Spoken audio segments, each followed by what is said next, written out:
Hello guys, welcome back to my channel Nita lifestyle. তো আজ আবারও চলে এসেছি নতুন একটা ভিডিও নিয়ে। ভিডিওটা হলো আমার কাকার বাড়ির গৃহপ্রবেশ। তো সকাল সকাল হঠাৎ করে কাকিমা ঘুম থেকে ডেকে দিয়ে বলে একটা আগ বানিয়ে দে। তো আগটা আমি বানিয়েছিলাম, কিন্তু আমার মন মতো হয়নি। আমি যা করতে চেয়েছিলাম সেটা করতে পারিনি, ঘুম চোখে করলে যা হয় আর কি। তো চলো যাই হোক, আগটা করে দিয়েছিলাম। তারপরে টিফিন খেয়ে কাকিমা টিফিন দিয়ে গেছিলো। টিফিন খেয়ে সারাদিনে আর ওদিকে যাওয়া হয়নি, তাই জন্য কোনো ভিডিও ক্লিপ আমি নিতে পারিনি পুজোর। তো এরপরে সন্ধ্যাবেলা আমি গিয়ে দেখি যে ওখানে বাবা মা আর একটা পাশের বাড়ির কাকিমা সবাই মিলে ওখানে রান্না টান্না করছে, লুচি টুচি করছে, মানে সবাইকে যে দেবে প্রসাদ সেই সবের।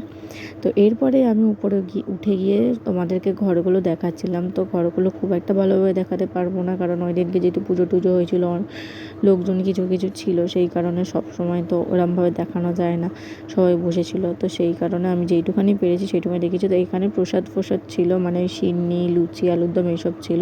তো এরপরে আমি যে ঘরটা দেখেছি, ওই ঘরটা দিয়ে আমাদের বাড়ির দিকে যে রাস্তাটা, ওই রাস্তাটা খুব ভালোভাবে দেখা যাচ্ছে।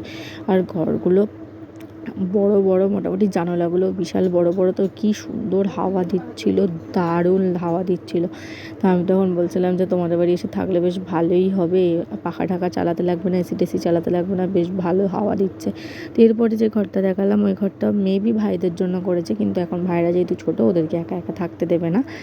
তো যাই হোক, এরপরে দেখিয়ে দিচ্ছি তোমাদেরকে যে ঠাকুর পুজো হয়েছে, লক্ষ্মী গণেশ যে পুজোটা হয়েছে মেনলি, ওই ঠাকুরটাকে দেখালাম। তো এখনও পুরোপুরি ঘরটা কমপ্লিট হয়নি, তাও ওরা পুজোটা করে নিয়েছে, কারণ অক্ষয় তৃতীয়া যেহেতু খুব ভালো একটা দিন পড়েছিল সেই কারণে। তো এই ঘরটা হলো কাকা কাকিমার, মানে আমার বড় কাকু আর কাকিমার ঘর। এখানেই এখন ভাইরা থাকবে, কারণ ওরা অনেক ছোট, ওদেরকে তো আলাদা রাখতে পারবে না, সেই কারণে। তো এখানে দেখি ভাই আর পাশের বাড়ি একটা বোন দুজনে মিলে ফোন দেখছে মন দিয়ে।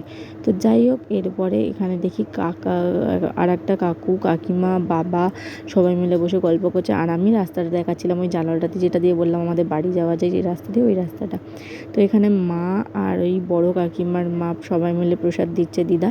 তো এরপরে আমার সিন্নি আর প্রসাদ ফল টল সব দিয়েছিলো। আমি অর্ধেক খাওয়ার পরে মনে পড়ছে যে একটা ভিডিও নিলে হতো, ভিডিওটা যেখানে বানাবো ভাবছিলাম, তাই জন্য একটা ভিডিও নিয়ে নিলাম। তো এরপরে কুটাই এসেছিলো, মানে আমার একটা বন্ধু। তো ও আসবার পরে ও বললো চল ছাদটা ঘুরে আসি। তো ওই ছাদে গিয়ে দেখি গেটে তালা দেওয়া, যেহেতু রাত হয়ে গেছে অনেকটা, সেই জন্য গেটে তালা দেওয়া ছিল। আমি বলি ঠিক আছে, আজকে আর যেতে হবে না ছাদে, রাত হয়ে গেছে, বাদ দে, পরে যে কোনো একদিন আসবো ছুটির দিন দেখে, কারণ ও যেহেতু অফিস যায়, তো ওর ছুটির দিন ছাড়া পসিবল না টাইম হওয়াটা, সেই কারণে। তো এরপরে ছাদটা দেখো, কত বড় ছাদ, খোলা ছাদ, কি সুন্দর না? আমি তাই বলছিলাম, আর কাকিমাও তাই বলছিল যে ফিস্ট করা যাবে এবারে খুব ভালোভাবে, আর প্রবলেম হবে না জায়গা জায়গা করে। তো এরপরে আমরা ছাদ থেকে নেমে আসলাম, এসে দেখি এখানে সবাই মিলে বড় কাকিমা আর একটা কাকু, বড় কাকিমার মা সবাই মিলে বসে বসে গল্প করছে। তো ওইটাই হলো বড় কাকিমার, ভায়োলেট কালারের শাড়ি পরে যে কাকিমাটা বসেছে, ওটাই হলো আমাদের বড় কাকিমা। তো এই বড় কাকিমাদেরই বাড়ির গৃহপ্রবেশ ছিল আজকে। তো ওই যে জায়গাটা দেখালাম, ওটা হলো ওদের ঠাকুর ঘর করবে বলে ভেবেছে। তো এরপরে লুচি, আলুর দম, মিষ্টি আর থামস আপটা খেয়েছিলাম, সেটা নেওয়া নি। তো এইগুলো খাওয়া দাওয়া করে বাড়ি যাওয়ার সময় ভাবলাম একবার বাইরে থেকে ভালো করে বাড়িটাকে দেখাই। তো বাড়িটাকে দেখালাম, কোনো একদিন দিনের বেলা দেখাবো। তো আজকে ভিডিওটা এই পর্যন্তই। ভিডিওটি ভালো লেগে থাকলে like, comment, share and subscribe করতে ভুলো না। বাই।